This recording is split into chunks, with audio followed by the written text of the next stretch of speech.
Welcome to social post. నేను Nihal. So mutual ఫండ్స్లో STP అంటే ఏంటి, దీని గురించి మాట్లాడడానికి చంద్రశేఖర్ గారు ఉన్నారు, మ్యూచువల్ ఫండ్ డిస్ట్రిబ్యూటర్. సార్తో మనం మాట్లాడదాం.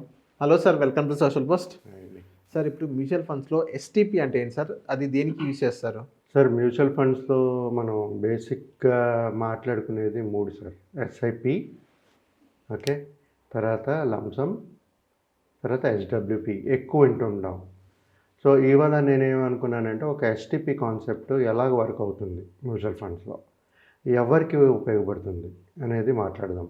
సో ఇది మాట్లాడుకునే ముందు ఎస్ఐపి అంటే ఏంటి, లంసమ్ అంటే ఏంటి, ఎస్డబ్ల్యూపి అంటే ఏంటి ఒకసారి ఇన్వెస్టర్స్కి తెలియాలని ఒకసారి చెప్తున్నానండి. ఎస్ఐపి అంటే సిస్టమాటిక్ ఇన్వెస్ట్మెంట్ ప్లాన్. క్రమబద్ధంగా ప్రతి నెల, ప్రతిరోజు, ప్రతి వారము ఇన్వెస్ట్ చేస్తూ వెళ్ళడం, క్రమబద్ధంగా ఇన్వెస్ట్ చేస్తూ వెళ్ళడం అనేది ఎస్ఐపి. ఓకే సార్, అంటే అది ఎస్ఐపి. ఎవరి దగ్గర అయితే ఒక లంసమ్ ఇన్వెస్ట్మెంట్ చేయాలనుకుంటున్నారో ఒకేసారి ఇన్వెస్ట్ చేసి వదిలేయడం దాన్ని లంసమ్ ఇన్వెస్ట్మెంట్. మూడోది ఎస్డబ్ల్యూపి.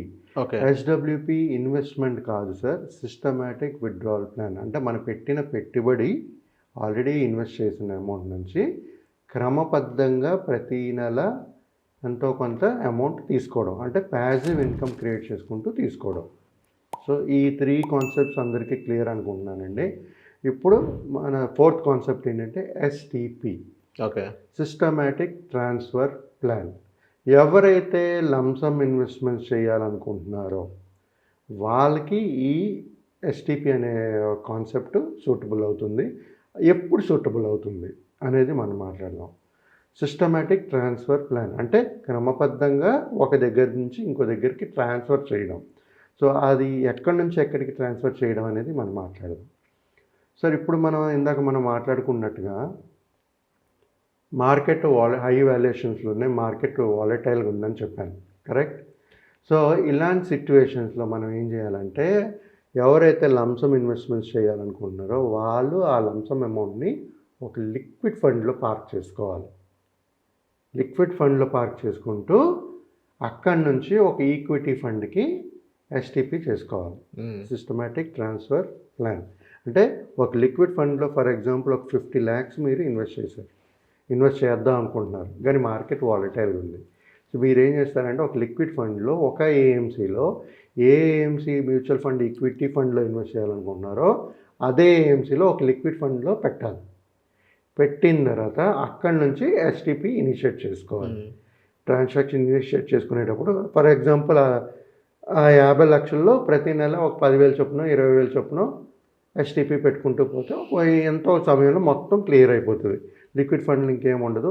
లిక్విడ్ ఫండ్లో పెట్టుకునేటప్పుడు ఏమవుతుందంటే లిక్విడ్ ఫండ్లో కూడా మనకి ఒక రిటర్న్స్ జనరేట్ చేస్తుంది. మీరు బ్యాంక్లో పెట్టుకుని ఎస్ఐపి చేసేదానికంట మీరు మీ ఫండ్ని లిక్విడ్ ఫండ్లో పెట్టుకుంటూ ఒక 1-2 years కానీ చేయాలనుకునేటప్పుడు ఆ లిక్విడ్ ఫండ్లో పెట్టుకునేటప్పుడు మీకు అక్కడ 6-7% రిటర్న్ జనరేట్ అవుతుంటుంది. అది కాకుండా ఎస్టీపీ నుంచి స్లోగా మీరు ఈక్విటీకి ఎస్టీపీ మూలంగా షిఫ్ట్ చేస్తున్నారు అమౌంట్ని. సో ఇక్కడేమో మీకు 12% వచ్చే రిటర్న్స్ ఛాన్సెస్ ఉన్నాయి.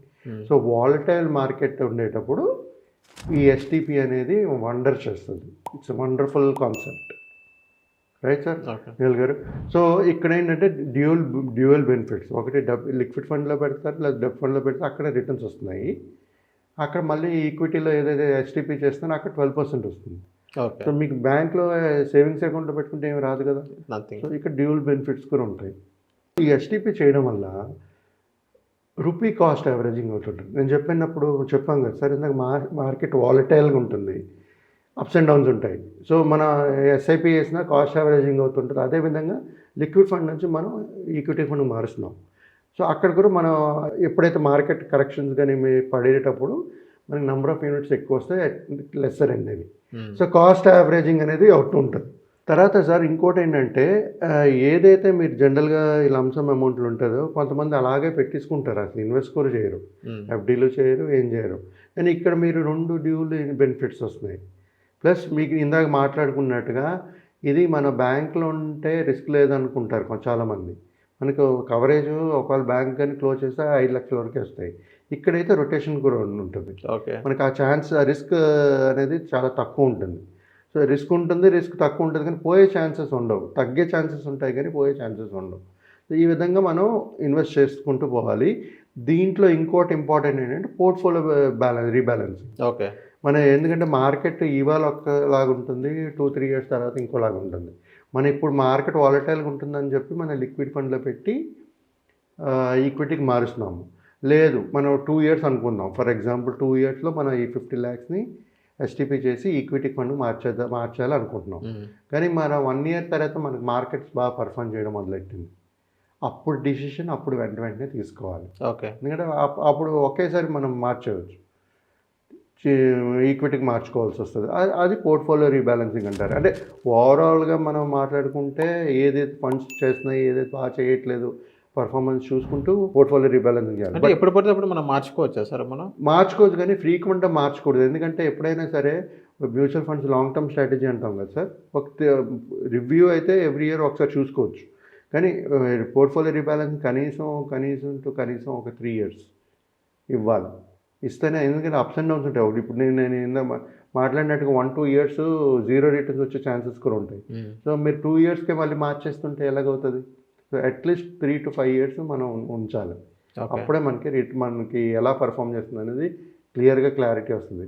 ప్లస్ ఇంకోటి ఏంటంటే, నేను ఇన్వెస్ట్ చేసేటప్పుడు ఏం చెప్పాను, పాస్ట్ రిటర్న్స్ అంటే 1 to 3 years కాకుండా కన్సిస్టెంట్ రిటర్న్స్ ఏదైతే జనరేట్ చేస్తుందో అది చూసుకోండి. అలాంటి స్కీమ్స్ చూసి యూ కెన్ సెలెక్ట్. అలాగని చెప్పి ఎన్ఎఫ్ఓలు వద్దని చెప్పట్లేదు. ఎన్ఎఫ్ఓ అంటే రీసెంట్గా లాంచ్ అయింది స్కీమ్స్ కదా. సో లాంచ్ అయ్యేటప్పుడు కూడా దాంట్లో పొటెన్షియల్ ఉందా లేదా నెక్స్ట్ 5 years అది కూడా చూసుకుంటూ ఇన్వెస్ట్ చేయాలి. ఓకే. సో ఇది కాకుండా సార్, ఇలా లిక్విడ్ ఫండ్ నుంచి మనం ఈక్విటీ ఫండ్కి ట్రాన్స్ఫర్ చేస్తాం కదా, ట్యాక్సేషన్స్, ఎగ్జిట్ లోడు ట్యాక్సేషన్స్ కూడా ఎఫెక్ట్ ఉంటుంది. అంటే ఇప్పుడు కొన్ని వితిన్ లిక్విడ్ ఫండ్లో పెట్టి ఒక 7 to 30 days తీసుకున్నాం అనుకోండి, కొన్ని దగ్గర ఎగ్జిట్ లోడ్స్ ఉంటాయి, మ్యాక్సిమం ఎగ్జిట్ లోడ్ ఉండవు. ఇప్పుడు ఎక్కడో ఒక దగ్గర 1-2 దగ్గర ఉండే ఛాన్సెస్ ఉంటాయి. తర్వాత మన ఇప్పుడు క్యాపిటల్ గెయిన్స్ మీద కూడా క్యాపిటల్ గెయిన్స్ అంటే లిక్విడ్ ఫండ్ నుంచి మరి ఈక్విటీకి మనం మారుస్తాం కదా, ట్యాక్సేషన్కి డిఫరెన్సెస్ కూడా ఉంటాయి. కానీ మనకు మన వెల్త్ క్రియేట్ చేస్తుంది కదా. అవును. వెల్త్ క్రియేట్ చేసేటప్పుడు షార్ట్ టర్మే కాబట్టి అంత ఎఫెక్ట్ అనేది ఉండదు. మనకి మంచి స్ట్రాటజీ వాలటైల్ మార్కెట్లో చేయాలనుకునేటప్పుడు లిక్విడ్ ఫండ్లో పార్క్ చేసి ఎస్టీపీ ఇనిషియేట్ చేసుకుంటే ఒక ఈక్విటీ ఫండ్కి వెళ్ళాలి. సార్ గుర్తుపెట్టుకోండి, ఎస్టీపీ చేయాలంటే ఫర్ ఎగ్జాంపుల్ మీరు హెచ్డిఎఫ్సి లార్జ్ క్యాప్ ఫండ్లో చేయాలనుకుంటున్నారు. ఓకే, హెచ్డిఎఫ్సి లిక్విడ్ ఫండ్లో పార్క్ చేయాలి, అక్కడ నుంచి ఎస్టీపీ చేయాలి, హెచ్డిఎఫ్సి లార్జ్ క్యాప్కి ఎస్టీపీ చేసుకోవాలి. మీరు అదే ఒక ఫర్ ఎగ్జాంపుల్ ఇంకేదైనా ఐసిఐసిఐలో లిక్విడ్ ఫండ్లో పెట్టారు, మీరు హెచ్డిఎఫ్సికి ఎస్టీపీ చేయాలంటే కుదరదు, చేయలేరు. సో సేమ్ ఏఎంసీలో లిక్విడ్ ఫండ్లో పెట్టాలి, ట్రాన్స్ఫర్ చేయాలి. ఓకే. సో ఎస్టీపీ ఎప్పుడు ఎన్ని ఇయర్స్కి ఒకసారి చేయాలంటారు సార్ అప్రాక్సిమేట్లీ? ఎస్టీపీ అనేది నేను అదే చెప్పాను కదా సార్, వాళ్ళు పెట్టిన పెట్టుబడి అమౌంట్ ఇప్పుడు 50 lakhs మనం ఎస్టీపీ చేయాలనుకుంటున్నాం అనుకోండి, లిక్విడ్ ఫండ్ నుంచి ఈక్విటీ ఫండ్కి, మన ఏదైతే మనం వాలటైలిటీ పీరియడ్ అంటే ఈ 1-2 years వాలటైల్గా ఉంటుంది అనుకున్నప్పుడు మనం ఆ మ్యాక్సిమం ఒక 6-7 1 year to 1.5 year 2 years వరకు చేసుకోవాలి. With in that time frame మనం మొత్తం అమౌంట్ ఏదైతే లిక్విడ్ ఫండ్లో ఉందో ఈక్విటీకి ట్రాన్స్ఫర్ అయిపోవాలి. ఓకే, అది స్ట్రాటజీ. సో ఈ విధంగా చేసుకుంటే సార్ ఈ వాలటైల్ సిచ్యుయేషన్స్ కూడా బీట్ చేస్తూ ఒక మంచి రిటర్న్స్ జనరేట్ చేయగలుగుతాం. Okay. So thank you sir మా సోషల్ పోస్ట్ వచ్చినందుకు. థ్యాంక్ యూ అండి.